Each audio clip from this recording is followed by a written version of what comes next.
Cae la tarde y en un rincón de la ciudad, en un pequeño jardín, alguien cuenta una historia, reflexiona en voz baja o conversa paseándose bajo los árboles. Es hora de volver a casa, bajar la velocidad y darle tiempo al tiempo. Christian Vanken nos abre la verja de su jardín para que respiremos aire puro y oxigenemos el espíritu. En Pauta, aquí comienza Desde el Jardín. Una presentación de Grupo Educar, construyendo el futuro de la educación técnico-profesional en Chile. Lo esencial de toda exploración será volver al propio jardín y ver las cosas por primera vez, decía el poeta T.S. Eliot. Muy buenas tardes, queridos y queridas radiovidentes que al escucharme me ven caminar en este pequeño jardín al fin del mundo, hoy pisando ahí las hojas ya de invierno, no de otoño, las hojas invernales de este invierno que está bastante crudo y frío se siente en el jardín está húmedo. Hoy día vamos a conversar sobre las ciudades que envejecen bien o envejecen mal. Vengo llegando de un viaje a Europa, estuve en Madrid, y me dio el gusto de caminar por una ciudad en donde veía a personas de todas las generaciones conversando, sentados en los bares, habitando la ciudad, en conversaciones extremadamente animadas, y dije, a mí me gustaría envejecer en una ciudad como esta, en una ciudad como Madrid. Tuve esa tremenda sensación, hace muchos años que no iba a Madrid. Bueno, vuelvo a Chile y me encuentro con una columna muy interesante aparecida en el diario La Tercera, que dice, Chile envejece y nuestras ciudades, o sea, nosotros estamos envejeciendo, sabemos la tasa de natalidad, la curva del envejecimiento importante que estamos teniendo como país, pero nuestras ciudades, ¿cómo están envejeciendo? Y es un artículo de Ricardo Abuawad, él es arquitecto de la Católica, magíster en gestión urbana, urbanista, académico, decano del campus creativo de la Universidad Andrés Bello, con el cual vamos a conversar de cuán preparadas están nuestras ciudades para los viejos. O sea, nosotros, cuando los viejos hablo yo, que estoy mi madre diría en la juventud de la vejez, ¿no? Hay un cuento que yo he citado otras veces aquí un texto, un relato en el programa del escritor argentino Adolfo Bioy Casares, que sucede en Buenos Aires, me parece que en Palermo, en que pandillas de jóvenes salen a matar ancianos, ¿no? Hay como una molestia con los ancianos y una distopía terrible, ¿no? Obviamente que no vamos a llegar a eso. Lo que sí puede ocurrir, que nuestras ciudades maten la posibilidad de una vejez saludable, de una vejez armónica, etcétera, etcétera.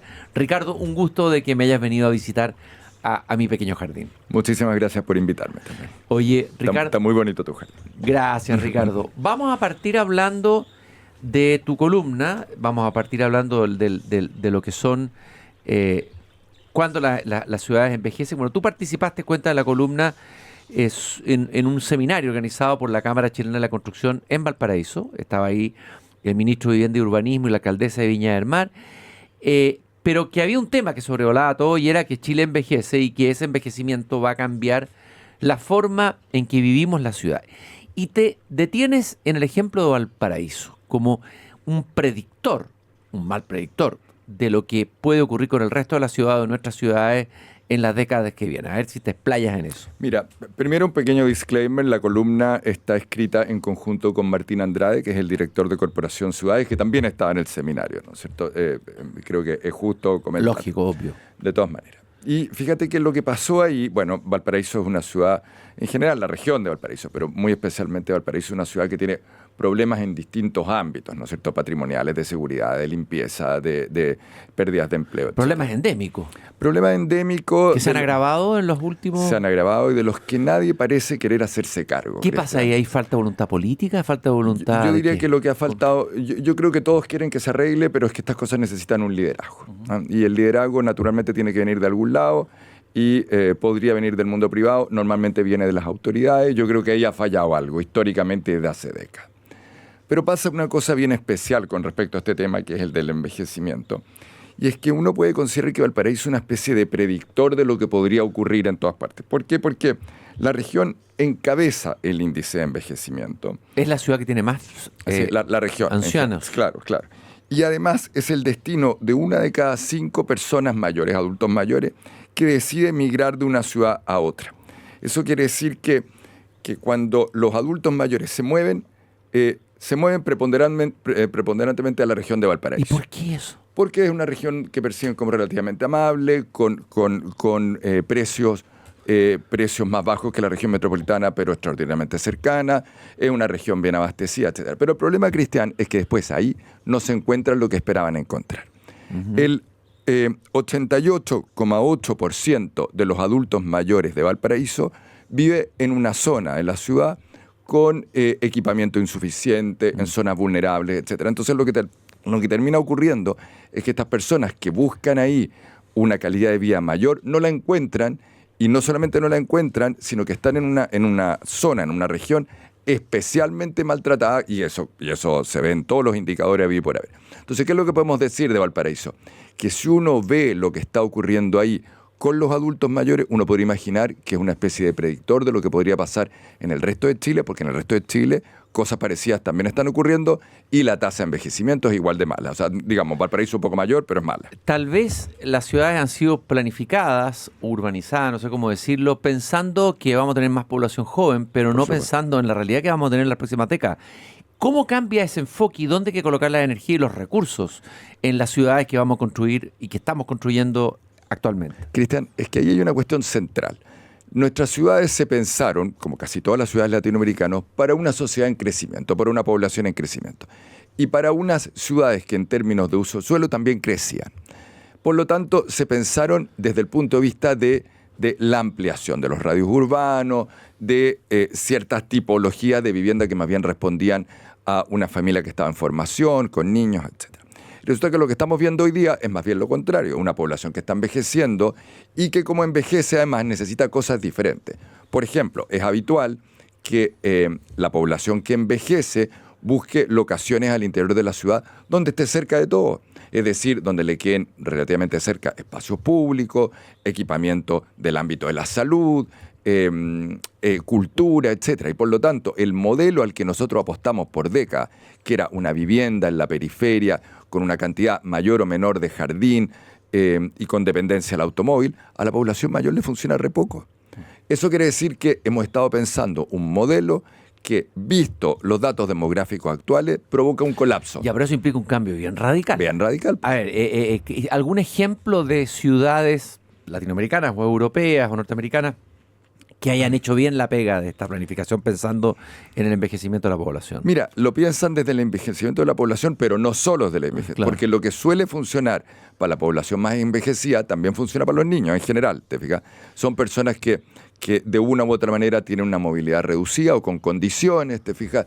Que requieren espacio público, que requieren espacios de encuentro, etc. Pero yo te podría citar como un ejemplo bien conocido, que seguramente debes haber escuchado, nuestros auditores también, todo este tema de la ciudad de los 15 minutos de París, que es una transformación radical de lo que está pasando al interior de la ciudad. ¿Cuándo ocurrió esa transformación? Yo te diría que esa es una idea que promovió Carlos Moreno, un urbanista franco-colombiano, bastante previsor me parece a mí, y que empezó hace, yo te diría, unos 5 o 6 años atrás. ¿Y en qué consiste? En decir que la ciudad puede transformarse para permitir que una persona a pie o en bicicleta acceda en 15 minutos desde su vivienda a la mayor parte de las cosas que requiere una ciudad. ¿Cuáles son esas? Educación, si es que tiene jóvenes en esa edad, salud, cultura, espacio público, infraestructura, etc. Son como pequeñas ciudades dentro de la ciudad, por decirlo así, o barrios que son barrios que proveen todos los servicios y no como ahora, que hay que transitar y tomar el metro, tomar el Transantiago, llegar a la ISAPRE y después volver. O sea, son viajes épicos. ¿Y sabes dónde vimos eso con especial crudeza? En la pandemia, en la cual, porque la medida de prevención de la pandemia era el recogerse en sus propias casas. Pero eso solamente era bueno si es que la casa en la que tú vivías te permitía abastecerte con facilidad. Y descubrimos que la enorme mayoría de las viviendas en Chile no permiten eso. Eso solamente es cierto en un grupo muy pequeño de barrios, al interior de determinadas comunas, en algunas ciudades. Esa idea de que quedarte en tu casa es seguro. En la mayor parte de las casas de la pandemia había sobrepoblación al interior de la casa, falta de abastecimiento, falta de oportunidades de empleo, etc. Entonces, Por eso es que te menciono este tema de la ciudad a los 15 minutos, que es una transformación radical, pero no es la única. Algo parecido se está haciendo en Barcelona con esta idea de la supermanzana. Cuéntanos eso, que me parece muy interesante Eso la es experiencia genial. de Barcelona. Mira, Barcelona es una ciudad bastante extraordinaria a propósito de tu visita a Madrid. Barcelona también vale esa visita para mirarla con ojos de adulto mayor, ¿no es cierto? Barcelona es una ciudad que tenía el casco histórico medieval, lo que se llama el barrio gótico, y que a finales del 19 se produjo una ampliación. Y esa ampliación se llamó el ensanche y está hecho en base a una retícula en ángulo de 90 grados de calles en un sentido y en otro, con manzanas cuadradas en el centro. Resulta que todas esas calles de las que te acabo de hablar, esas retículas, permitían tránsito de automóviles. Y de repente se empezaron a dar cuenta, bueno, y eso hacía que fuera una ciudad básicamente de manzanas rodeadas por calles. De repente se empezaron a dar cuenta que eso no era necesario y que podían agrupar las manzanas de A4 y permitir que el tránsito de automóviles se produjera en el perímetro de A4 manzanas, no de A1, dejando la cruz interior de calle más bien peatonal. Y esa cuestión cambió, está cambiando, no lo ha terminado de hacer, pero está cambiando radicalmente la vida de Barcelona. Porque, claro, se puede uno mover en automóvil, pero la mayor parte de las calles del interior de la supermanzana son amables y los niños pueden jugar ahí y los adultos mayores se pueden pasear y sentarse en un banco bajo un árbol. Ricardo, bueno, vamos evaluando las cosas donde habría que colocar el énfasis a estas ciudades que se preparan para una población que envejece. Inversión en infraestructura peatonal, la importancia de nuevo del peatón, que el peatón sea el foco, ¿no es cierto?, del tipo de ciudad, calle, vereda que construimos. Sí. Pero fíjate que hay una cosa que hay que combinar en este análisis, que no es solo que nazcan pocos niños y que la población envejezca, sino que nos estamos volviendo, Cristian, cada vez más solitarios. Todos los indicadores hoy día dicen que la cantidad de personas, censo, digamos, y después del censo también, que la cantidad de personas que viven solas es extraordinaria. Por ponerte solo un ejemplo, Magallanes, Valparaíso y Aysén tienen 27% de personas que viven solas. Y en Providencia ese número es bastante mayor y es casi 40%, y en Santiago 41%. Es una cifra altísima. Imagínate que en la comuna de Santiago estamos hablando de que el 40% de la gente vive sola. Uno podría decir que eso no es exactamente igual a soledad, pero se le parece bastante, tenemos que reconocer, ¿no es cierto? O sea, la idea de vivir en un grupo familiar, intergeneracional, donde unos se ayudan con otros, eso está desapareciendo. Entonces, por un lado, estamos envejeciendo, tenemos menos niños y estamos cada vez más solitarios. ¿Por qué te hago este comentario? Porque la ciudad no solamente puede contribuir a mejorar ese tipo de cuestiones. Y está comprobado desde el punto de vista de la salud pública, hay varios estudios de la Universidad de Harvard, que el tema de la convivencia, el tema de encontrarse con otros, es tan importante como ir al gimnasio o no ir al gimnasio, para tener un buen envejecimiento. Claro. Fíjate que me llegó un artículo hace pocos días que dice: España contra todo pronóstico, y dice: entre el VAR y la longevidad, apunte sobre un país que se niega a optimizar la vida, un país que tiene la tasa más alta de longevidad, de esperanza de vida, 85,8 años, está superando a Japón, España. ¿Y qué es lo que uno ve cuando llega a una ciudad como Madrid? Bares. Y ve viejos en los bares, sí. Y de jóvenes, a veces viejos que se sientan solos o en la barra conversando. 260.000 bares frente a 140.000 camas hospitalarias. No diría que desastre sanitario. No. ¿Qué piensas tú de eso? No, me parece fantástico. Yo feliz tendría un bar en la esquina de mi casa. ¿Cierto? Pero además los españoles tienen... Son lugares sagrados, como decía Agustín Esqueña, los bares. Pero además los bares tienen una cosa maravillosa, por lo menos los españoles, porque no es el bar inglés, no es exactamente el bar inglés. El bar inglés tiene unos horarios, etc. El bar español empieza a llenarse desde las 10 de la mañana, ¿no? Entonces uno va, toma un café a una determinada hora, toma una sangría. Es un lugar de encuentro, de socialización. Porque ¿cuál es el problema en nuestras ciudades, Cristian? Que nuestros adultos mayores, que son cada vez más, ¿no es cierto? Y muchos de ellos son vulnerables, que viven en barrios poco equipados, que viven en lugares en espacios públicos o cerca de espacios públicos que no han sido pensados para ellos, porque los espacios públicos en Chile, cuando se pensaron y se hicieron más bien para permitir que jóvenes y niños estuvieran ahí y que los niños pudieran jugar. No están pensados para adultos mayores. Nuestras veredas tampoco están pensadas para adultos mayores, nuestro sistema de transporte no está pensado para adultos mayores. Entonces, ¿qué es lo que termina ocurriendo? Que se recluyen al interior de sus casas. Y en sus casas eso es fatal. Fatal. Eso es fatal. Fatal para la salud física, fatal para la salud mental, fatal para su pronóstico de futuro, etc. Entonces, ¿qué es lo que tenemos que hacer? ¿Cuál es el leitmotiv de toda esta transformación? invitarlos a salir a la calle y en la calle hacer todo lo posible para que se encuentren con otros. Esa es la clave de esta transformación. Ya, ¿y cómo podemos empezar acá en Chile? ¿Ves tu voluntad de hacer esto, voluntad política? ¿Hay posibilidad? ¿Cómo echar a andar esto? Mira, a ver, también voy a volver a algo que te comentaba en otro momento. Cuando uno hace buenas veredas, buenos espacios públicos, sistema de transporte público amable, ¿no es cierto? Calles que sean fáciles de cruzar, equipamiento urbano adecuado, de cultura, etcétera.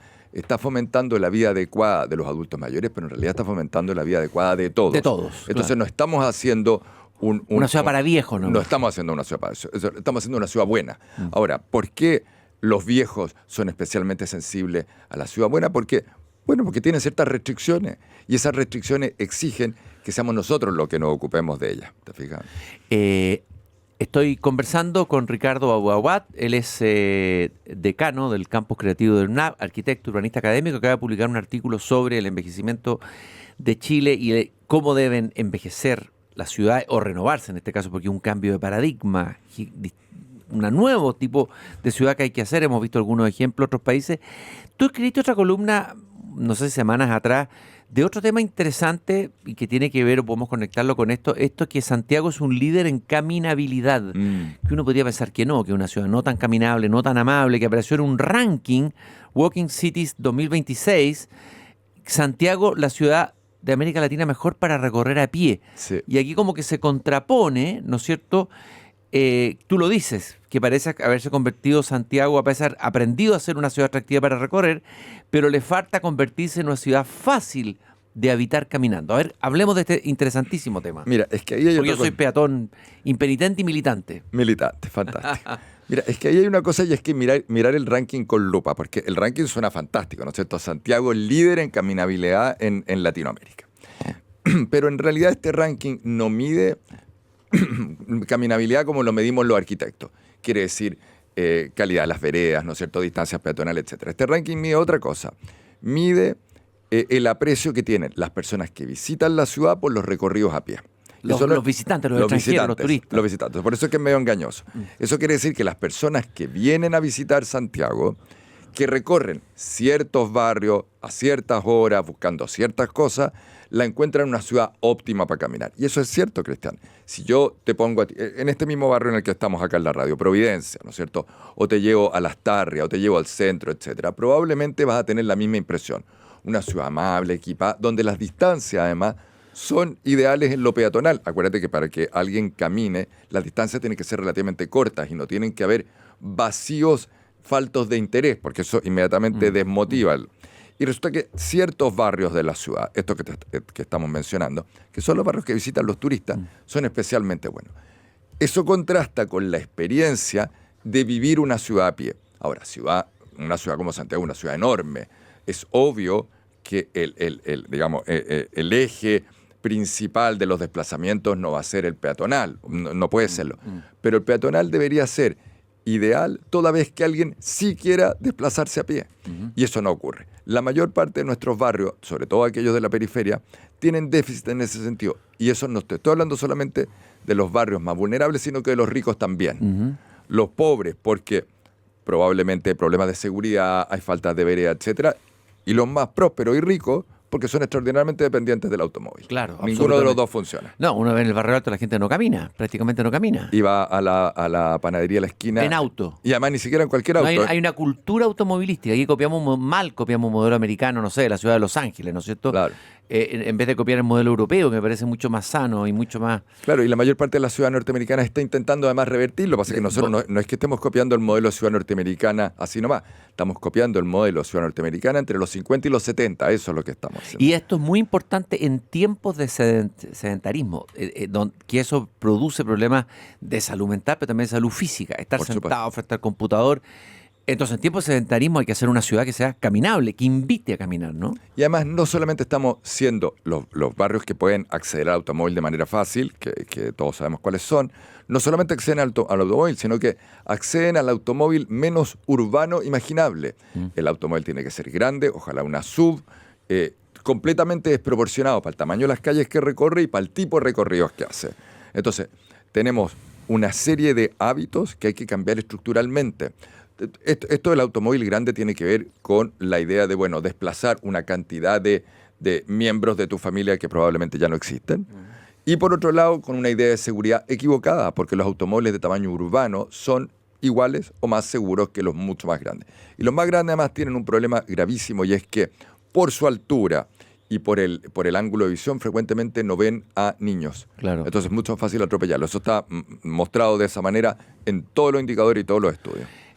Ricardo, aquí hablábamos antes, tuviste el ejemplo de Barcelona, pero hablemos aquí de Roma, en el término de ciudad caminable. ¿Qué hicieron en Roma? ¿Qué pasó en Roma? Y también estuve ahí hace poquito. ¿Qué fue la planificación? ¿Qué es lo que para que la gente caminara, digamos? Mira, lo que pasa es que hay una cosa que decimos en uno de estos artículos, ya no me acuerdo cuál, pero en uno de esos, y es que las ciudades como Roma, París o Barcelona no son caminables porque a los romanos o a los catalanes les gusta caminar.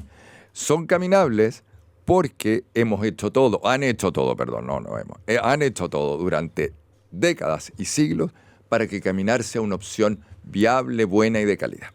¿Qué es lo que hicieron en Roma? Que es tu pregunta. Bueno, en Roma obviamente se beneficia de una ciudad magnífica, ¿no es cierto? Pero incluso las ciudades magníficas podrían ser no necesariamente caminables. Prácticamente todo el casco histórico de Roma tiene prioridad al peatón, ¿no es cierto? Y distancias peatonales interesantísimas, más bien cortas y tapizadas de eventos, de espacios públicos, de monumentos, de heladerías, de restaurantes, etcétera, que hacen que caminar sea óptimo. De grifo donde uno saca agua. Claro. Tiene calor ahora que estuvo en el verano. Y eso lo están haciendo desde hace 5 siglos. Entonces, ese es el tema. Ahora, es cierto que algunos de nuestros barrios, particularmente el Centro Histórico o Providencia, sí han hecho cosas como esa. La pregunta tiene que ver con todos los demás y además con las otras ciudades que no son Santiago. Valparaíso, para partir, que es la que motivó este artículo, en la que además los desplazamientos peatonales lidian con el asunto de la pendiente, ¿no? Porque eso le pone dificultades, pero además lidian con la pobreza, con el desabastecimiento, con la falta de inversión en vereda, con la seguridad y con todas esas cuestiones que claramente desmotivan que un adulto mayor o cualquiera decida emprender caminatas, digamos. Y por último, Ricardo, te quiero preguntar por la recuperación de los espacios públicos. Sabemos que nuestros espacios públicos sufrieron un daño en el estallido, etcétera. Ha costado recuperarlos. ¿Cuál es tu diagnóstico de lo que está pasando con el centro de Santiago? Hay algunas voces más optimistas, otras más pesimistas. ¿Cuál es tu mirada? Mira, hace unos años atrás, 2 años después del estallido, yo escribí una columna por la que recibí muchas críticas, y la columna, no recuerdo exactamente cómo se llamaba, pero decía que el centro de Santiago se debe demorar una década en recuperarse. Una década, 10 años. Una década, porque eso es lo que muestran los estudios sobre la ciudad, ¿no es cierto? Que daños de esa magnitud demoran una década. Cuando anda todo bien, Cristian, porque podrían demorar mucho más, digamos. Pero cuando hay ánimo de transformar, es una década. Y si tú piensas, estamos en 2026, hay signos de recuperación, evidentemente hay signos de recuperación, te voy a hablar de ello, pero probablemente es eso lo que va a demorar, una década. Ahora, ¿cuáles son esos signos de recuperación? Yo te diría que hay un incentivo de mejora de espacio público y de seguridad, y eso tiene que ver más bien con el mundo privado, con el mundo público, tiene que ver con la gobernación regional, tiene que ver con las alcaldías, etcétera. Pero también hay un incentivo muy importante, más que un incentivo, una acción muy importante del mundo privado por transformar. Y te voy a poner un par de ejemplos que son bien. Todo lo que está ocurriendo alrededor de Nido Santa Lucía, ¿no es cierto? Esta operación que está haciendo Territoria en el tristemente célebre edificio de Enel, ¿no es cierto? Que se quemó. Sí, sí. Y que hoy día se está transformando en un nuevo polo que va a ser probablemente parecido a lo que ocurre en MUT, y la misma Territoria que está desarrollando a un par de cuadras de eso, la transformación del edificio de la Bolsa y eventualmente lo que va a ocurrir también con la transformación del Club de la Unión. Yo creo que ahí hay signos de que la cosa está mejorando.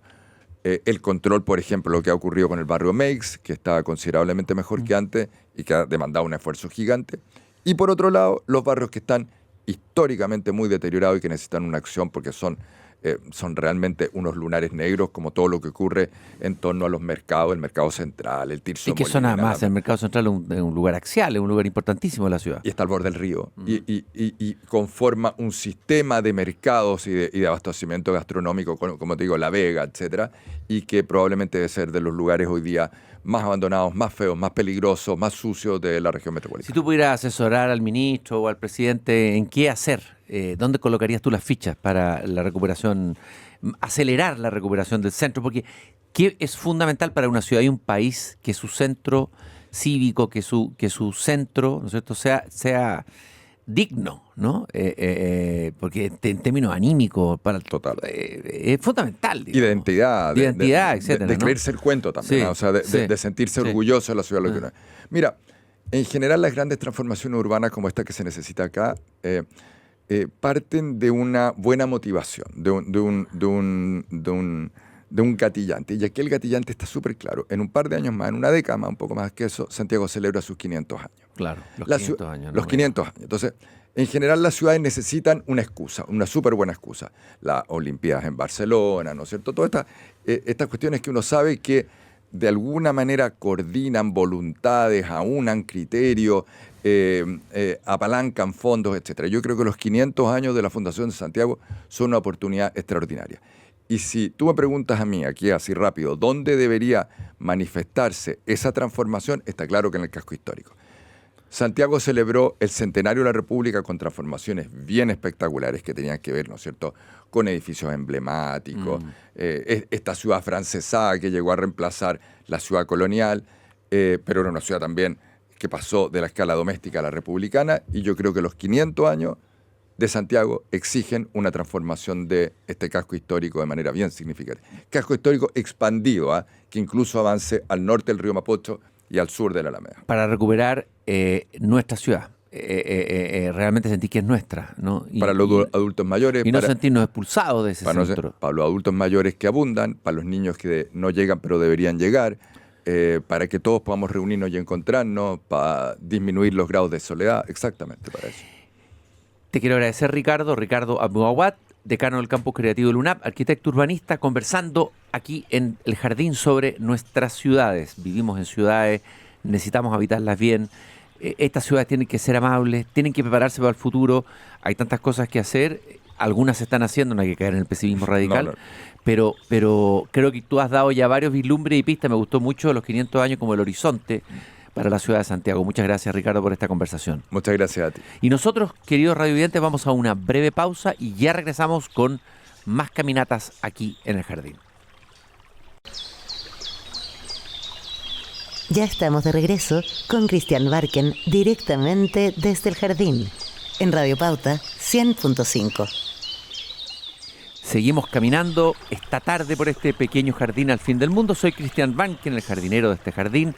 La verja de madera de este jardín se abre todos los días, todas las semanas, de lunes a jueves, para una conversación, una caminata peripatética, si le digo yo, en el jardín, como lo hacían los antiguos filósofos. Puede sonar pretencioso, pero a mí me gusta esa expresión, caminata peripatética. Quiero recordar que nos acompaña Grupo Educar, construyendo el futuro de la educación técnico-profesional en Chile. Conoce más sobre nuestro trabajo en grupoeducar.cl. Hemos estado hablando varias veces en el programa sobre el impacto o el tsunami digital tecnológico, no que se viene, que ya entró, que ya llegó, que ya golpea nuestra realidad humana, nuestra realidad cultural, educacional. Las universidades van a ser muy fuertemente impactadas. Hemos visto por ahí algunas columnas de rectores hablando sobre el tema.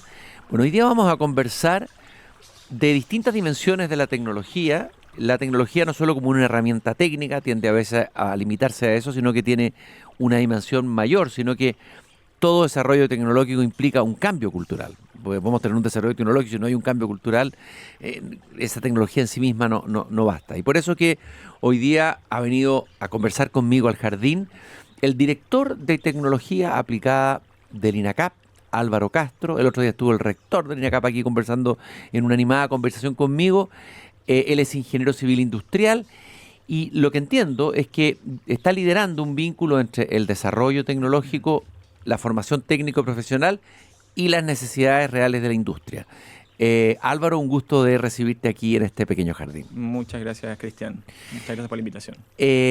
Lo primero que quiero preguntarte es, a ver, ¿qué es este vínculo entre el desarrollo tecnológico? ¿Qué es lo que están visualizando ustedes como el desafío mayor de esta revolución tecnológica en curso? Partamos por ahí. Sí, pues partamos por ahí. Como bien tú dices, estamos actualmente en esta revolución tecnológica y que se ha visto muy acentuada por los avances de la inteligencia artificial generativa, ¿cierto? Ya hace un par de años que se abre al mundo, a la comunidad en general, Y esa apertura o democratización, si se puede llamar de esa forma, el acceso a este tipo de herramientas genera un cambio que nosotros visualizamos que se da ya día a día. Antes uno podía ver que los avances tecnológicos más importantes se daban cada cierta cantidad de años, después empezó a acelerarse a semestres, a meses, y hoy uno puede ver los avances diariamente de cómo estas grandes empresas que tienen estos modelos de inteligencia artificial generativa día a día sacan nuevos avances que son realmente impresionantes y que impactan, como dices tú, o tienen el potencial de impacto a nivel general, tanto en los sectores productivos como a nivel de la sociedad. ¿Y estamos preparados como sociedad, estamos preparados como sector productivo, están preparadas las universidades, los centros de estudios para esta revolución en curso? Ahí está yo creo que el gran desafío para todos. Esto no es solamente la incorporación de una tecnología como herramienta, sino que también lleva de la mano la necesidad de poder generar transformaciones.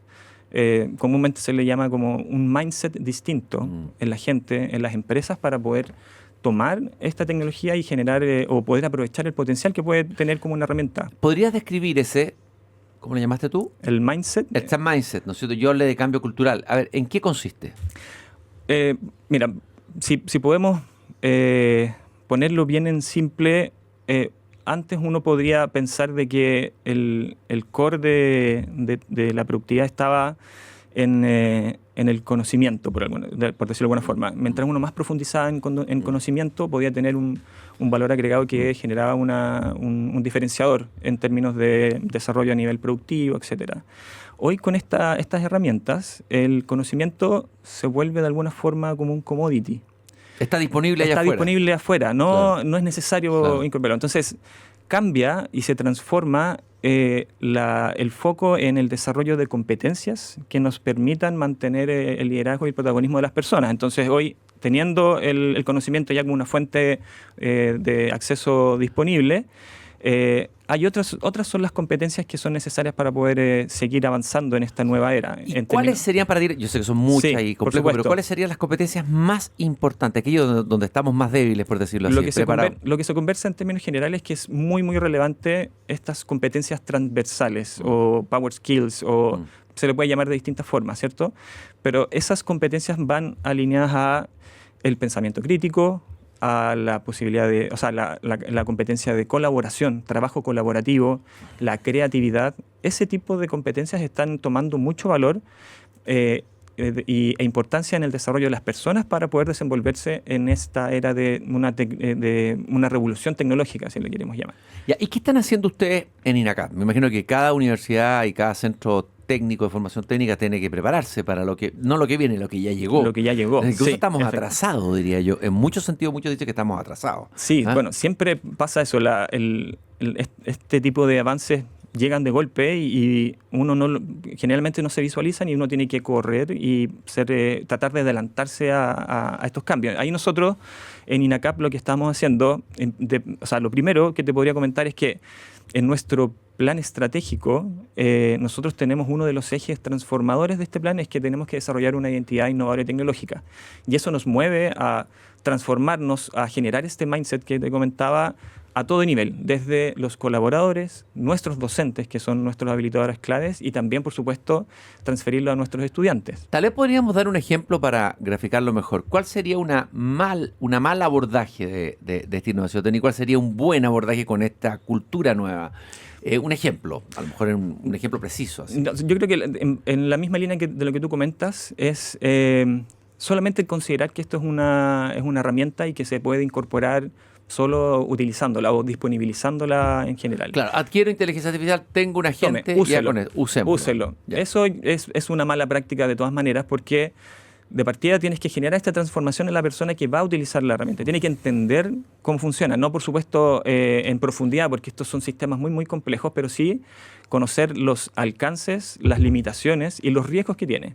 Eso es básico para poder entender y poder utilizarla de forma correcta y sacarle todo el potencial que tiene. A ver, ¿cuáles son los mayores riesgos desde tu perspectiva, de lo que ustedes están reflexionando? Los mayores riesgos de la inteligencia artificial es que uno puede pensar que razonan, ¿cierto? Pero estos son modelos que trabajan con algoritmos muy complejos y que pueden tener errores, como cualquier algoritmo, y eso son las alucinaciones de inteligencia artificial, ¿cierto?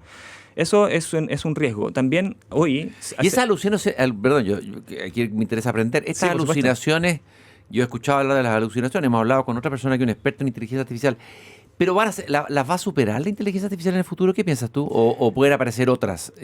Siempre van a estar presentes como por definición. Sí, se ha trabajado mucho y se ha avanzado bastante en que se puedan disminuir o acotar en la medida que van apareciendo, pero si uno usa cualquier tipo de modelo que está disponible hoy, todos tienen un mensaje al pie de la página que dice: la inteligencia artificial puede cometer errores, revisa la respuesta. O sea, el peor error sería considerar que la inteligencia artificial es la que tiene respuesta para todo. Y es la verdad absoluta. Y es la que tiene la verdad absoluta. Que suele ocurrir, el ser humano tiende a buscar ese tipo de... a descansar cognitivamente. A descansar cognitivamente. En este tipo de descanso cognitivo. Es un riesgo... En los alumnos, ¿cómo se ve eso? ¿Cómo se está viendo eso? ¿Y cómo lo están enfrentando ustedes? Lo estamos afrontando, incorporando temáticas de inteligencia artificial a nivel transversal en todos nuestros estudiantes para que conozcan los alcances, limitaciones y riesgos que tiene la inteligencia artificial y que puedan también identificar oportunidades de uso en sus distintas disciplinas. Porque aquí también es algo que también hay que llamar a hacer un cambio cultural, como dices tú, es que la inteligencia artificial impacta de forma transversal.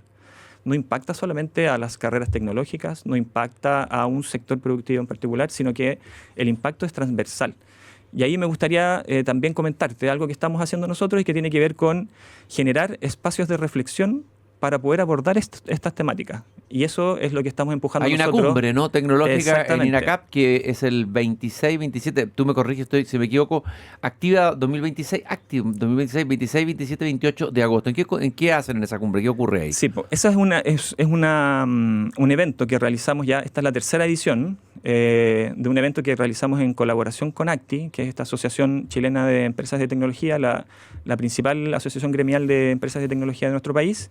En colaboración con ellos hacemos esta cumbre que es un espacio donde invitamos a todo el ecosistema tecnológico, pero también a todos los sectores productivos de servicios y también a toda la academia. Esto es un evento que es abierto a toda la comunidad. Cualquier persona que quisiera asistir puede hacerlo. Y ahí es donde invitamos a reflexionar sobre las temáticas y también acercar el sector tecnológico, los avances tecnológicos a las personas, porque también ahí hay un riesgo de que la tecnología avanza tan rápido que a veces muchas personas quedan alejadas de todo este mundo y ven, no, esto es demasiado complejo. Y serán los analfabetos digitales, ¿no? Y serán los analfabetos digitales. Entonces, lo que estamos propiciando es poder generar un espacio para acercar la tecnología a la gente, que pueda entender qué es lo que está pasando, cuáles son los últimos avances, cuáles son las oportunidades, ¿cierto? Y eso permite un espacio de reflexión de la academia, de los sectores productivos, del sector público y de la gente en general para que pueda venir y pueda participar de este espacio. Es interesante que este evento, entiendo que no va a ser solo en Santiago, sino que también ahí hay una señal en Antofagasta y también entiendo en Valdivia, o sea, hay una señal de descentralización. Siempre los eventos grandes se hacen acá. Exacto. ¿No? Esta tercera edición busca efectivamente ese es el objetivo de poder descentralizar, porque tú bien sabes y lo acabas de comentar, generalmente se centraliza esto en Santiago, pero esto es algo que impacta a nivel nacional. Entonces hemos buscado poder tener un evento a nivel en el norte, que es en Antofagasta, efectivamente, donde probablemente vamos a abordar mucho... Temáticas de la región. Temáticas de la región, cómo impacta la tecnología en la minería, por ejemplo, la inteligencia artificial en la minería, y también en el sur, en nuestra sede de Valdivia, donde se está gestando el desarrollo de un polo tecnológico en la región de Los Ríos. Entonces nos interesa poder también aprovechar ese alineamiento de actores que quieren potenciar el desarrollo regional para nosotros también participar con nuestra cumbre. Aquí vi que en la cumbre tienen invitados y tienen una invitada muy interesante, una astrónoma y divulgadora que es Teresa Paneque, que además ha sido invitada por la NASA al lanzamiento de Artemis 2, me parece que es. A ver, háblame de esta invitada que me parece muy interesante para el que quiera... Efectivamente, asistir. Teresa Paneque es nuestra keynote speaker de la segunda jornada, que es el día 27 de agosto, en la mañana, en sede central de INACAP. Y durante esa jornada queremos también poner un foco especial en la participación de mujeres en STEM, que es una bandera que nosotros también hemos tomado con mucha fuerza a nivel institucional. Y Teresa va a participar como la charlista principal de esa jornada, donde nos va a poder contar también de su experiencia, cómo poder impulsar también que mujeres participen con más fuerza en estas temáticas STEM, ¿cierto? Y también contarnos sobre todo lo que ella está haciendo, que es una trayectoria muy importante. Oye, la vamos a invitar a Jardín, pero es un personaje interesante aquí para conversar y pasear conmigo en el Jardín. Estoy conversando con Álvaro Castro, director de Tecnología Aplicada de INACAP. Estamos hablando de esta revolución que ya llegó, tecnológica, la IA fundamentalmente, de cómo nos preparamos, cómo se prepara el sector productivo, también la academia. Tú hablaste ahí del pensamiento crítico la pasada como algo importante. Uno pensaría que las carreras tecnológicas el pensamiento crítico no es tan relevante. ¿Y cómo lo están abordando? Además, ustedes tienen un rector que es poeta, un tipo que es humanista. O sea, me imagino que debe tener eso como uno de sus preocupaciones y énfasis. Totalmente. De hecho, antes de salir de la cumbre, la temática que vamos a poner pone las personas en el centro de esta revolución, de poder reflexionar cómo la persona mantiene este protagonismo en esta era y expande su talento con el uso de la tecnología. Y en base a lo que me preguntas del pensamiento crítico, todas estas competencias que yo te comentaba, que son estas competencias transversales, ¿cierto? O competencias del siglo XXI también se conoce, son competencias que nosotros abordamos a nivel transversal en todos nuestros estudiantes y que están también alineadas con el sello que queremos instalar en nuestros estudiantes en INACAP. Y eso se trabaja a través de un plan común. Entonces, estamos constantemente revisando para poder revisar qué es lo que es más pertinente para el desarrollo de las personas y pensamos en todos, o sea, en todos nuestros estudiantes, todas las personas que, independiente de la disciplina que elijan como desarrollo profesional, tienen que poder incorporar y desarrollar este tipo de competencias. Oye, a ver, ayer salió una cifra alarmante de la desocupación juvenil. Hay un 8,4% de desocupación en personas que tienen títulos universitarios. Es decir, que parece que el fenómeno de los cesantes con título es un fenómeno del que ha hablado mucho Pablo Ortúzar, un sociólogo, antropólogo, ha escrito un libro sobre eso. A ver, ¿cómo han abordado ustedes eso? ¿Cómo lo enfrentan los de sus alumnos? ¿Qué pasa a nivel de las carreras técnico-profesionales? ¿Cuál es la situación? Porque el desempleo juvenil se ha convertido en una cosa endémica, lamentablemente, en nuestro país. Sí, para nosotros es muy relevante este compromiso con la empleabilidad. En general, nuestras carreras técnicos y profesionales tienen un alto nivel de empleabilidad, sobre todo en estas temáticas relacionadas con carreras STEM. Y constantemente estamos haciendo una revisión de nuestras carreras. Tenemos procesos prospectivos para poder tomar y analizar los cambios que se están produciendo o el contexto en el que se está moviendo nuestro país para poder incorporar ya sea ajustes, desarrollo de nuevos programas, todo con el objetivo de poder mantener en el menor tiempo posible actualizados nuestros programas y nuestras carreras de forma tal de poder mantener este compromiso de empleabilidad con nuestros estudiantes. ¿Cuál es la mirada de usted? Porque uno de los temores, siempre los desarrollos tecnológicos traen esperanzas y miedo, y hay algunos apocalípticos y otros que son mucho más optimistas. Es un optimismo ingenuo y una visión apocalíptica también ingenua. ¿Qué es lo que sabemos de eso? ¿De cuánto va el impacto que va a tener en que, digamos, muchas profesiones van a quedar obsoletas, muchas formaciones universitarias van a quedar obsoletas? ¿Cuál es el escenario? ¿Cuál es la geografía de esa realidad nueva que está emergiendo? Sí, está emergiendo y se mueve todos los días. Muy Entonces, rápido. Es muy rápido. Es difícil hacer futurología, ¿no es cierto? Claro. Pero hay que ir tomando la temperatura constantemente, ¿cierto? Y en ese sentido, claro, hay estudios que dicen que van a desaparecer cierta cantidad de perfiles, que van a aparecer otra cantidad que es mayor de perfiles, el neto es como que va igual al aumento de nuevos perfiles, pero ahí lo importante es que en lo que decías tú, esta como dicotomía de decir esto va a tener un fin apocalíptico o esperanzador, nosotros como INACAP tomamos el camino de abrazar el cambio tecnológico, abrazar esta nueva era con todos los cuidados y la responsabilidad que implica poder incorporar las competencias que sean necesarias para que nuestros estudiantes y futuros titulados puedan utilizar estas tecnologías a su favor y poder desarrollarse profesionalmente, pero también personalmente. Creemos que la tecnología no solamente aporta la productividad, sino que también puede entregar oportunidades para el desarrollo de las personas. poder equiparar la cancha, poder entregar oportunidades para que personas que están en desventaja puedan también desarrollarse y puedan ser felices.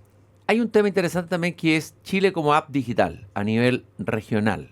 Y me gustaría desarrollar ese tema. Ahí está involucrado el sector público, privado, la academia, etcétera.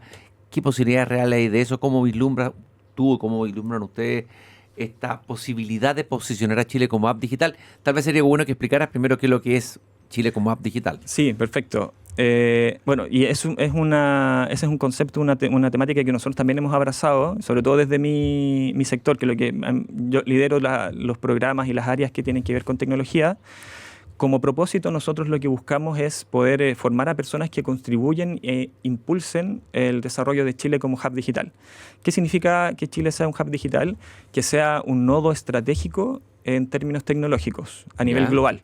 Y esto se produce por principalmente una primera capa, que es la infraestructura de telecomunicaciones. En Chile ha tenido un desarrollo muy relevante en términos de infraestructura de telecomunicaciones. Nosotros tenemos estamos muy bien rankeados en términos de servicios de Internet, en términos de la infraestructura que tenemos instalada en nuestro país, conectividad a nivel regional, ¿cierto? A nivel LATAM, pero también a otros continentes. Tenemos cables de fibra óptica submarina, ¿cierto? Que nos conectan con el hemisferio norte, que también nos van a conectar con Asia Pacífico.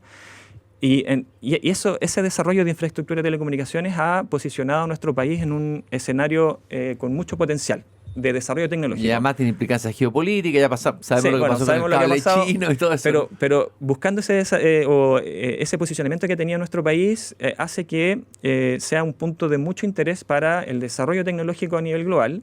Y por eso es que también hay mucho interés, por ejemplo, de instalar centros de datos, data centers, a nivel de Chile.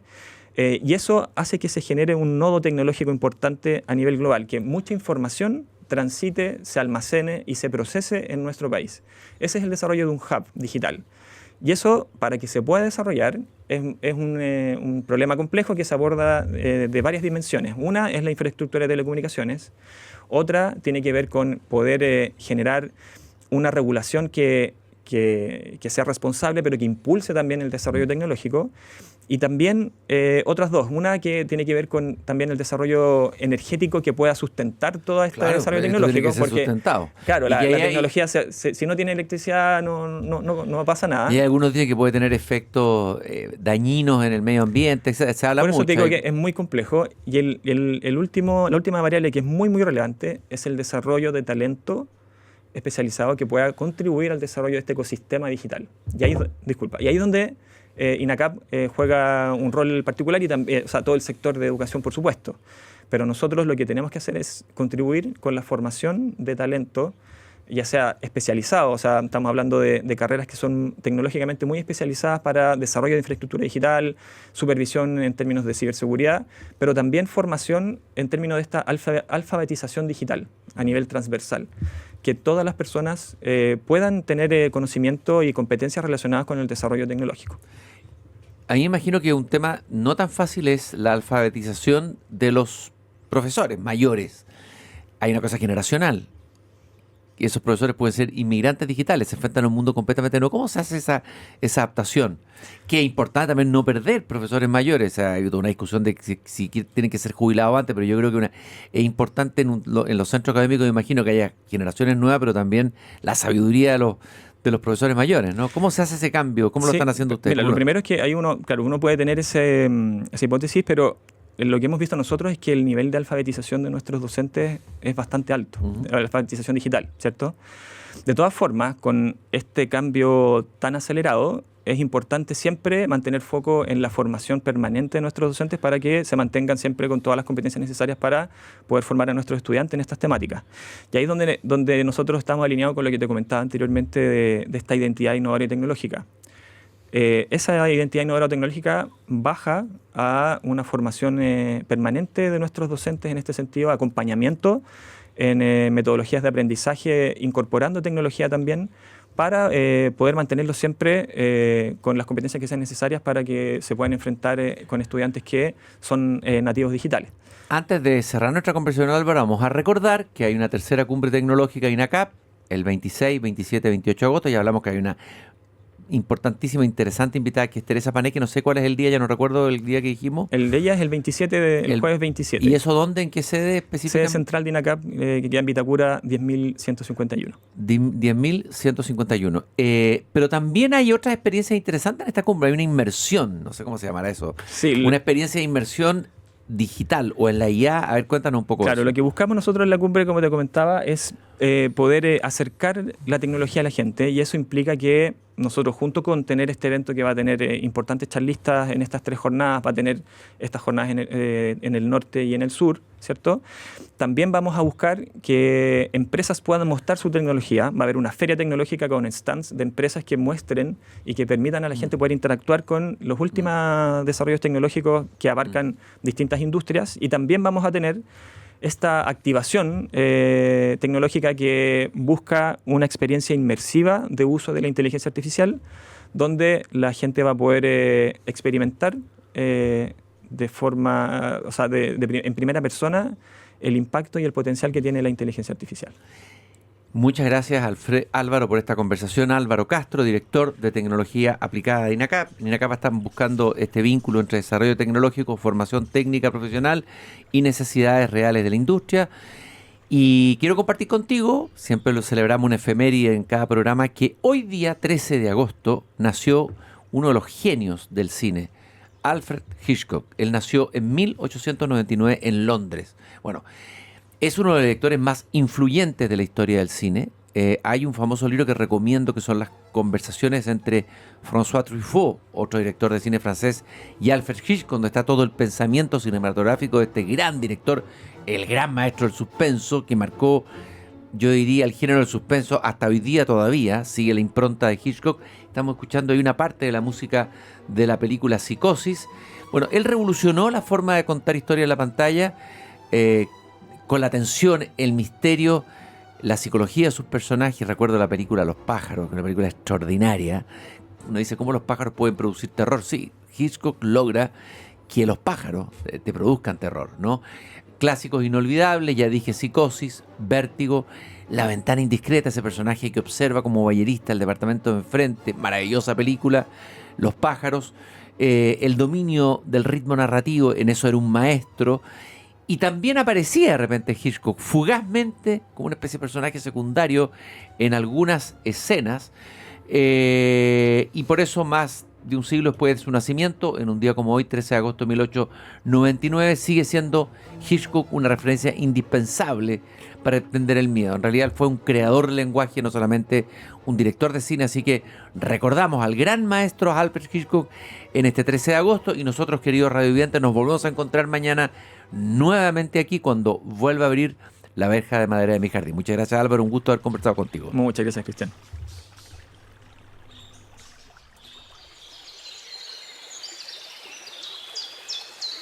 Es hora de cerrar la verja de madera del jardín, pero Christian Vanken la volverá a abrir de lunes a jueves a las 19 horas en Radio Pauta, cuando comience de nuevo Desde el Jardín. Una presentación de Grupo Educar, construyendo el futuro de la educación técnico-profesional en Chile.